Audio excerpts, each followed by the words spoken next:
My name is Christian. I think we all heard that part. I came here 10 years ago or 12, started from the bottom, now we're here. I own like more than 2 million in real estate, long-term, short-term rentals. I have 5, 6 other businesses as well, they're smaller. But however, I wanted to talk to you about one of the ways that you can become financially independent. And by the end, you're gonna see it's not really focusing on the financial part will come. So some of you I told to come here and to pretend to enjoy it even if you don't. And to others, I paid a little bit of money so you can clap on my jokes or laugh at my jokes. Just like I told my ex-girlfriend, I'm not gonna take all night, it's gonna be just 8 minutes. Or in her case, it took a little less.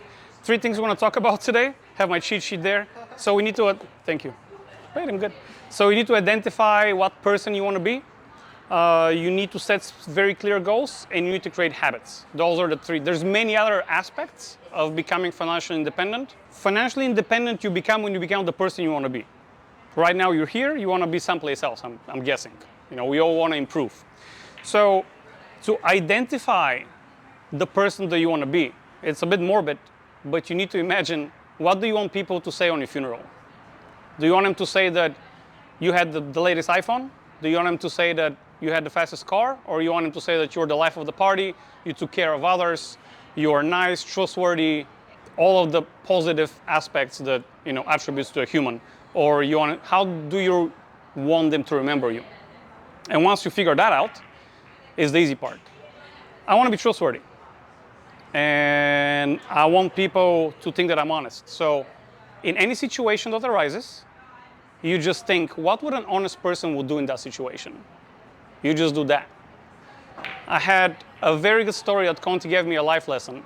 I had a property for sale for $250,000.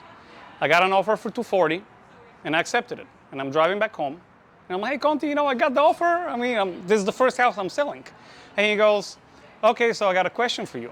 What if somebody calls you today, like right now, and offers you full asking price of $250,000? What are you gonna do? And I'm like, damn man, what are you gonna do? And he goes, well, it's not really a question. Do you want to be honest, trustworthy, and reliable person? I'm like, well, yeah, I think I am. He's like, well, then what would reliable, trustworthy, and honest person would do? And I'm like, well, they're gonna say, thank you very much for your offer. I accept already your offer, but I'll be happy if you're my backup. So after that, it was very pivotal for me that I'm like, just ask yourself, what would that person that you want to be would do? And you need to do it even if no one's watching. Not only in front of people. If you litter when you're by yourself, you know, you're a piece of shit. You don't need to pretend in front of me that you're that. Second is set a clear goal. I used to play and coach poker for a few years. It was very trendy then. It was called SMART. Okay, specific, measurable, it's an acronym. Specific, measurable, achievable, relevant, and time-bound. I'm not gonna go in detail exactly what those are, you can Google it. But if you don't set up a SMART goal, it's just, one day I wanna do this. And it's just like you're throwing it in the air. Nothing's gonna happen, there's no actionable plan. You need to write it as clear as possible, and you need to start with the end in mind. Whatever that end is. I wanna have X amount of money, I wanna have X amount of houses. Whatever it is, you need to envision the end, and then chunk it down to smaller steps. I think most of us here have heard of that. You know, if you own 10 houses, you gotta buy one first, then second, then third. If you don't know where you're going, which you go, you're gonna end up someplace else. And we all know knowledge is power, right? Yeah, but it's not. Knowledge is not power in and on itself. Knowledge is just knowledge. How many of you, and if you don't mind, like, make it more interactive where I'm putting my second piece of paper here, how many of you know that you gotta go to the gym? Do you all know you gotta go work out? Do you know you gotta eat healthier?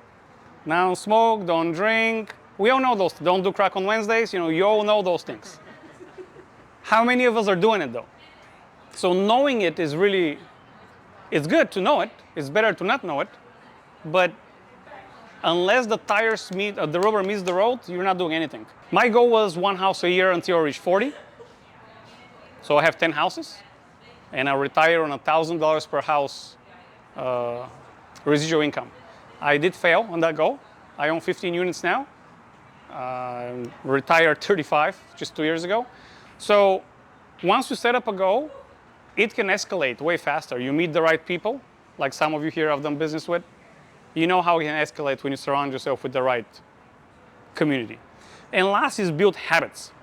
You cannot always be motivated. You can't just, you go to the gym, right? I see it. Are you motivated every time? Yeah, every day. If I want to puke when I go to the gym, fuck, I don't want it. I go running now and I go walking. I don't want to do it. I'd rather have a beer on the beach and watch the Euro 24. But, so the successful people, they don't always go do the work when they're motivated, but they have discipline. You can always have discipline. Go do it day in and day out. All of us here, some of us here at least that I know, we did the work day in and day out. And you wouldn't even tell the difference if we were motivated that day or we were not motivated that day. Shocking news, if you just hear me speak today and don't go home and Google SMART goals, you don't write your goal clearly and define it, I know it's shocking, nothing's gonna change. Things are gonna be the same thing that they were today and yesterday and last week. You need to, action is the biggest thing, like knowledge. Applied knowledge is actually what makes the difference. Just hearing me speak here is like reading a book. Okay, I read it. Boo-hoo.